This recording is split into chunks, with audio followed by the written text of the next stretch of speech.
Hello বন্ধুরা, আসসালামু আলাইকুম। Welcome to my learning and earning YouTube channel. আজকে আমরা যে সাবজেক্ট নিয়ে কথা বলবো সেটা হচ্ছে ম্যানেজমেন্ট অ্যাকাউন্টিং। বিবি honours third year management accounting. এই ম্যানেজমেন্ট অ্যাকাউন্টিংয়ের এর আগে আমরা আরও দুইটা অধ্যায় করেছিলাম। সপ্তম অধ্যায় এবং সেকেন্ড অধ্যায়, সপ্তম চ্যাপ্টার এবং সেকেন্ড চ্যাপ্টার, দুইটা চ্যাপ্টার করেছি, 7 নম্বর চ্যাপ্টার এবং 2 নম্বর চ্যাপ্টার। তো আজকে আমরা 3 নম্বর চ্যাপ্টার ধরব। চ্যাপ্টার নাম্বার 3, বিবি honours third year management accounting, chapter number 3। এই চ্যাপ্টারের নাম হচ্ছে অবজারভেশন অ্যান্ড ভেরিয়েবল কস্টিং। আবার বলছি, চ্যাপ্টার নাম্বার 3 অর্থাৎ তৃতীয় অধ্যায়, অবজারভেশন অ্যান্ড ভেরিয়েবল কস্টিং। এর বাংলাটা হচ্ছে গ্রোসন এবং পরিবর্তনশীল ব্যয়। অবজারভেশন অ্যান্ড ভেরিয়েবল কস্টিং, গ্রোসন এবং পরিবর্তনশীল ব্যয়। সো এই অধ্যায়টা আমাদের শিখতে হলে আগে আমাদের কিছু সূত্র শিখতে হবে, যে সূত্রগুলো অবশ্যই আমাদের যদি শিখতে হবে। যদি না পারি বা না শিখি আমরা অঙ্ক কিছুই বুঝবো না। তো এই কারণে আমি শুধু সূত্র নিয়ে একটি ক্লাস আপনাদের সাথে করতেছি। শুধু সূত্রের এই ক্লাসটা হবে। পরবর্তীতে আমরা ধাপ বাই ধাপ অঙ্কগুলো ছাড়তে থাকবো, অঙ্ক করাবো। আগে ফার্স্ট ক্লাসে আমরা শুধু সূত্র শিখব। সো চলুন আমরা দেখে আসি কীভাবে আমাদের সূত্রগুলো পড়তে হবে। তো সূত্রগুলো আমি এরকমভাবে সাজাইছি যাতে করে আপনারা খুব সহজেই মুখস্থ করতে পারেন এবং পড়তে পারেন। তো সূত্র স্টেপ বাই স্টেপ সাজানো আছে সাজানো আছে। স্টেপ 1, স্টেপ 2, স্টেপ 3 এভাবে সাজানো আছে। আপনাদের পড়তে কোনো সমস্যা হবে না। আর সবচেয়ে বড় কথা হলো, এই সূত্রগুলো আপনারা তো দেখতে পারেন যে এত বড় সূত্র কীভাবে মুখস্থ করব, এতগুলা এন্ট্রি কীভাবে মুখস্থ করবে। কিন্তু আসলে আপনি একটু ট্রাই করবেন, বিশ্বাস করেন, আপনার 5টা মিনিট মনোযোগ সহকারে একটু দেখবেন। যেমন ফার্স্ট স্টেপ আপনি দেখলেন, আপনি মুখস্থ করে ফেলতে পারবেন। সেকেন্ড স্টেপ দেখলেন, দেন মুখস্থ করে ফেলতে পারবেন। দেন 3 নাম্বার স্টেপ দেখলেন, 5টা মিনিট একটু খেয়াল করবেন। জিনিস সব একই ধরতে গেলে, জিনিস সবই এক। আপনি একটু মনোযোগ সহকারে যদি পড়েন, অবশ্যই এগুলো মুখস্থ করা কোনো ব্যাপারই না। সব স্টুডেন্টরাই মুখস্থ করতে পারে, ইনশাল্লাহ আপনিও পারবেন। আর এগুলো মুখস্থ না করতে পারলে আমরা ব্যর্থ হয়ে আমরা করতেই পারবো না। সূত্র এত দরকারি জিনিস আমাদের, যদি সূত্র আমরা না পারি অঙ্ক কিছুই পারবো না। সো চলুন আমরা কীভাবে পড়বো একটু দেখে নিই। তো প্রথম স্টেপ আছে ম্যানুফ্যাকচারিং কস্ট পার ইউনিট অথবা প্রোডাকশন কস্ট পার ইউনিট। আমরা প্রথম স্টেপ করতে গেলে ম্যানুফ্যাকচারিং কস্ট পার ইউনিটও লিখতে পারি, এর বদলে আমরা প্রোডাকশন কস্ট পার ইউনিটও লিখতে পারি, যে কোনো একটা লিখতে পারি। এ কারণে আমি এখানে দুইটা দিয়ে আপনাদের বুঝিয়ে রাখছি। তো দেন এখানে কি হবে, পার্টিকুলার, এখানে হবে অবজারভেশন কস্টিং, আর এখানে হবে ভেরিয়েবল কস্টিং। অধ্যায়ের নাম হচ্ছে কিন্তু observation and variable costing. So এখানে পার্টিকুলার, প্রথম কলামে অবজারভেশন কস্টিং, দ্বিতীয় কলামে ভেরিয়েবল কস্টিং। তো এই ম্যানুফ্যাকচার কস্ট পার ইউনিটে সবসময় 4টা এন্ট্রি আসবে। এই 4টা এন্ট্রি আসবেই। যদি কোনো এন্ট্রি প্রশ্নে কোনো গ্যাপ না থাকে তাহলে ওই এন্ট্রিটা আসবে না। কিন্তু যদি প্রশ্নে 4টা এন্ট্রি থাকে অবশ্যই 4টা এন্ট্রি আসবে, এর উপরে কোনো এন্ট্রি এখানে আসবে না। এই 4টা এন্ট্রি আসবে। তো 1 নাম্বার এন্ট্রি কি, ম্যাটেরিয়াল কস্ট পার ইউনিট, দুটো কলামে বসবে, এই কলামে বসবে টাকা, এই কলামেও টাকা বসবে। দ্বিতীয় নম্বর হচ্ছে লেবার কস্ট পার ইউনিট, এই কলামেও টাকা বসবে, এই কলামেও টাকা বসবে। তৃতীয় নম্বরটা হচ্ছে ভেরিয়েবল ওভারহেড পার ইউনিট, এই কলামেও টাকা বসবে, এই কলামেও টাকা বসবে। 4 নম্বরটা হচ্ছে fixed factory overhead per unit, এটা শুধু অবজারভেশনে বসবে 1 নাম্বার কলামে। আবারও খেয়াল করেন, fixed factory overhead per unit, এই টাকাটা শুধু 1 নাম্বার কলামে বসবে। আর 1 নাম্বার কলামের ঘরের নাম কি, অবজারভেশন কস্টিং, শুধু অবজারভেশন কস্টিংয়ে বসবে, কোনো ভেরিয়েবল এই টাকাটা বসবে না, ফিক্সডের টাকা বসবে না। এই কথা আমরা গ্যাপ রেখে একটা দাগ দিয়ে দিব। দেন এই টাকা যোগ করে এখানে বসাবো, দেন এই টাকা যোগ করে এখানে বসাবো, দেন 2টা দাগ দিব, আমাদের অঙ্ক শেষ। তাহলে এই টাকাটা আমরা কী পেলাম যোগ করার পরে, কস্ট পার ইউনিট। আমরা কিন্তু কস্ট পার ইউনিট বের করছি, এই যে কস্ট পার ইউনিট। এই টাকাটার নাম কি, ভালো করে খেয়াল রাখবেন, এই টাকাটার নাম হচ্ছে কস্ট পার ইউনিট। দেন 2 নাম্বার স্টেপটা কেন, ক্যালকুলেশন অফ প্রোডাকশন ইউনিট। অনেক সময় আমাদের অঙ্কে এন্ডিং ইউনিট দেওয়া থাকবে না, অনেক সময় ওপেনিং ইউনিট দেওয়া থাকবে না, অনেক সময় প্রোডাকশন ইউনিট দেওয়া থাকবে না, অনেক সময় সেলস ইউনিট দেওয়া থাকবে না। যেই কোনোটা এই চারটার মধ্যে যে কোনো এন্ট্রি আমাদের এই চারটা কোনটা ওপেনিং ইউনিট একটা, প্রোডাকশন ইউনিট দুইটা, সেলস ইউনিট তিনটা, ক্লোজিং ইউনিট চারটা, এই চারটা এন্ট্রি যে কোনো একটা এন্ট্রি না থাকলে এই সূত্রের মাধ্যমে আমরা ওই এন্ট্রি টাকাটা বের করতে পারবো। এই কারণে হচ্ছে এই 2 নাম্বার স্টেপের সূত্রটা যে ধরলাম ওপেনিং ইউনিটের টাকাটা নাই, আমরা এই সূত্র অ্যাপ্লাই করে ওপেনিং ইউনিটের টাকাটা বের করতে পারবো। এন্ডিং ইউনিটের এন্ডিং অর্থাৎ এন্ডিং মানে ক্লোজিং একই কথা, এন্ডিং যে কথা ক্লোজিং একই কথা, ক্লোজিং ইউনিটের টাকাটা নাই বা এন্ডিং ইউনিটের টাকাটা নাই, আমরা এই সূত্রের মাধ্যমে ওই টাকাটা বের করতে পারবো। তো এটা কি, এটা হচ্ছে opening unit plus production unit, opening unit plus production unit সমান সমান sales unit plus costing unit. Then গেলো 2 নাম্বার স্টেপ। এখন আসছি আমরা 3 নাম্বার স্টেপে। 3 নাম্বার স্টেপ হচ্ছে income statement under observation costing.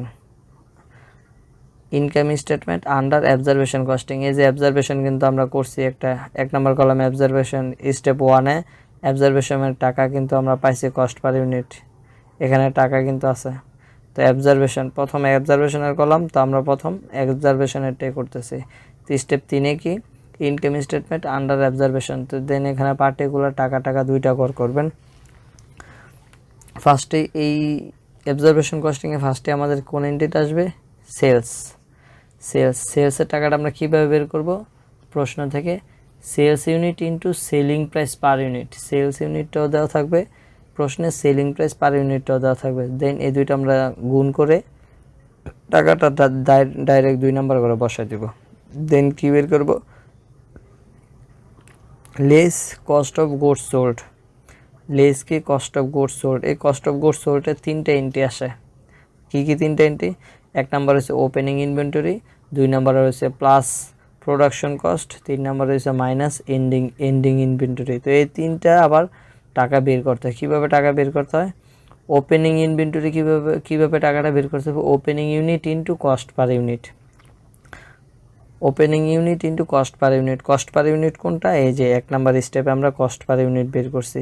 তো এটা কি অবজারভেশন করতেছে, অবজারভেশনের কস্ট পার ইউনিট এখানে 10 টাকা বেরিয়েছে, 10 দিয়ে গুণ করব, opening unit into cost per unit 10 টাকা বেরিয়েছে, 10 টাকা দেবো। ধরেন ওপেনিং ইউনিট হচ্ছে 50,000 আর কস্ট পার ইউনিট কত, এখানে 10 টাকা বেরিয়েছে, এই যে 10 টাকা 50,000 ইন্টু 10 দিয়ে গুণ দিলে যত হয় অত টাকা এখানে বসবে। দেন প্লাস প্রোডাকশন কস্টের টাকা কীভাবে বের করব, production unit into cost per unit, cost per unit কত 10 টাকা পাইছিলাম আমরা, তো এখানে 10 টাকা হবে। ধরেন প্রোডাকশন ইউনিট পাইছি 20,000 ইন্টু 10, এই দেখেন। এরপর ending inventory minus ending inventory টাকা কীভাবে বের করব, ending unit into cost per unit কত 10 টাকা। তো এইখানে কিন্তু কস্ট পার ইউনিট 3টা টাকা কিন্তু 10 টাকা হবে, এই অবজারভেশনের টাকা হবে, কারণ আমরা অবজারভেশনের অঙ্ক করতেছি। তো আশা করি আপনারা বুঝতে পারছেন কীভাবে আমরা এই 3টা টাকা বের করব। বের করে 1 নাম্বার কলাম বসিয়ে 3টা টাকা প্লাস মাইনাস করে, এই যে এই 2টা প্লাস হবে আর এটা মাইনাস হবে, প্লাস মাইনাস করে আমরা টাকাটা 2 নাম্বার কলামে বসিয়ে দেবো। দেন আমরা কী পাবো, গ্রোস মার্জিন, এই টাকাটার নাম হচ্ছে গ্রোস মার্জিন। দেন তারপরে স্টেপ কি, তারপরটা হচ্ছে লেস অপারেটিং কস্ট, তারপরের স্টেপ হচ্ছে লেস অপারেটিং কস্ট কীভাবে পাবো, অপারেটিং কস্ট বের করতে হলে আমাদের variable marketing expense, variable selling expense, variable commercial expense, এই 3টার যে কোনো একটা এন্ট্রি থাকবে। তারপর হচ্ছে ফিক্সড মার্কেটিং এক্সপেন্স, একই কিন্তু fixed marketing expense, fixed selling expense, fixed commercial expense, এই 3টার যে কোনো একটা এন্ট্রি থাকবে। হয় ফিক্সড মার্কেটিং থাকবে, না হয় ফিক্সড সেলিং থাকবে, না হয় ফিক্সড কমার্শিয়াল থাকবে, যে কোনো একটা থাকবে। সো তারপর আমরা এই 2টা টাকা, এই যে ভেরিয়েবলের টাকা আর ফিক্সডের টাকা যোগ করে এখানে বসাই দেবো। দেন এটা কি লেস, দেন এটা থেকে এটা মাইনাস করব, দেন আমরা কী পাবো, নেট প্রফিট। এখানে দেখেন পেন্সিল দিয়ে কিছু লেখা আছে, এটা সচরাচর থাকে না বা সচরাচর আসে না, এটা আমাদের প্রয়োজন পড়ে না। তাও যদি প্রয়োজন পড়ে আমরা এই কারণে এখানে লিখে বুঝিয়ে দিয়েছি। যদি এই গ্রোস মার্জিনের পরে, এটা যদিও আসে গ্রোস মার্জিনের পরে plus under applied fixed factory, যদি এটা থাকে তাহলে এখানে টাকা বসবে। পরে আনফেভারেবল ভেরিয়েন্স কস্ট ভেরিয়েবল, এই টাকাটা থাকলে যদি এখানে বসবে। দেন এই দুইটা যোগ করে এই টাকাটা আর এখানে বসবে না, এই টাকাটা এখানে বসবে। এই যে এই টাকাটা যদি এটা থাকে, দুইটা এন্ট্রি থাকে, তাহলে এই টাকাটা এখানে বসবে। তাহলে এই 3টা টাকা যোগ করে আমরা এখানে বসাবো, দেন প্লাস মাইনাস করব। আশা করি বুঝতে পারছেন। দেন সবগুলো যোগ বিয়োগ করার পরে আমরা যে টাকাটা পাবো সেটার নাম হচ্ছে নেট প্রফিট, সেটার নাম কি নেট প্রফিট। দেন আমরা 4 নাম্বার স্টেপে যাই। দেন এখন আসলাম কি আমরা 4 নাম্বার স্টেপে, income statement under variable costing. প্রথম আমরা কি অবজারভেশন কস্টিং বের করছি, দেন পরে আমরা কি 4 নাম্বার স্টেপে কি বের করব, আন্ডার ভেরিয়েবল কস্টিং। তো ভেরিয়েবল কস্টিং আমরা কীভাবে বের করবো, এখানে পার্টিকুলার 2টা টাকার ঘর হবে। দেন সেম একই অবজারভেশনের টাকা, অবজারভেশন কস্টিং আর ভেরিয়েবল কস্টিং সেম একইভাবে বের করতে, জাস্ট সামান্য একটু ডিফারেন্স। কী ডিফারেন্স আমি দেখাচ্ছি। সেলস আমরা ভেরিয়েবলে যেভাবে, অবজারভেশনে যেভাবে বের করছি, sales unit into selling price per unit গুণ করে যে টাকাটা পাবো সেটা এখানে বসাবো। দেন এটা যেভাবে পাইছি অবজারভেশনে, ভেরিয়েবলে ঠিক একইভাবে টাকাটা পাবো। Less variable cost of goods sold, আমরা অবজারভেশনে কী লিখছিলাম, কস্ট অফ গুডস সোলস, এটা ভেরিয়েবলের দেখে এখানে আমরা কী লিখলাম, variable cost of goods sold. তো ভেরিয়েবল কস্ট অফ গুডস সোলসে কয়টা এন্ট্রি আসবে, 3টা এন্ট্রি আসবে। Opening inventory, production cost, ending inventory. Opening inventory plus production cost minus ending inventory. তো ওপেনিং ইনভেন্টরির টাকা আমরা কীভাবে বের করবো, opening unit into cost per unit. এই কস্ট পার ইউনিট কোথা থেকে পাবো, এই যে ভেরিয়েবলের কস্ট পার ইউনিট আমি দেখাচ্ছি। এই যে ভেরিয়েবল কস্টিং, এই কস্ট পার ইউনিট কত পাইছি, ধরেন এখানে 30 টাকা পাইছি, এখানে কত পাইছি 30 টাকা। খেয়াল করবেন, এই যে variable costing cost per unit কত পাইছি, এখানে 30 টাকা। এই 30 টাকায় আমাদের এই যে ভেরিয়েবল আসবে, এই ভেরিয়েবল ইন্টু হবে। ধরুন অপারেটিং কস্টে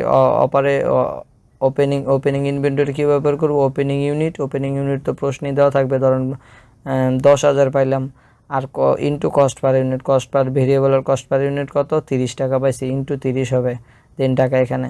প্রোডাকশন কস্ট কীভাবে বের করবো, production unit into cost per unit, variable cost per unit কত, 30 দিয়ে গুণ হবে, দেন টাকাটা এখানে বসবে। মাইনাস এন্ডিং ইনভেন্টরি, ধরেন এন্ডিং ইনভেন্টরি 5,000 টাকা প্রশ্নে আছে, তো ending unit into cost per unit. Ending unit প্রশ্নে দেওয়া আছে 5,000, আর কস্ট পার ইউনিট ভেরিয়েবলের কত টাকা পাইছিলাম, 30 টাকা। তো 5,000 ইন্টু 30 গুণ করে এখানে বসবে, দেন এই 3টা যোগ করে এই টাকাটা বসবে। দেন এটার নাম হচ্ছে গ্রোস কন্ট্রিবিউশন, এটার নাম কি, গ্রোস কন্ট্রিবিউশন। তো এখন পার্থক্যটা দেখেন, এখানে কি পার্থক্য আসছে, এই গ্রোস কন্ট্রিবিউশনের পর আমরা কি আনছি, মাইনাস, অর্থাৎ লেস বা মাইনাস একই কথা, ভেরিয়েবল মার্কেটিং এক্সপেন্স অথবা ভেরিয়েবল সেলিং এক্সপেন্স অথবা ভেরিয়েবল কমার্শিয়াল এক্সপেন্স, এটা আমরা উপরে আইনা ফেলছি।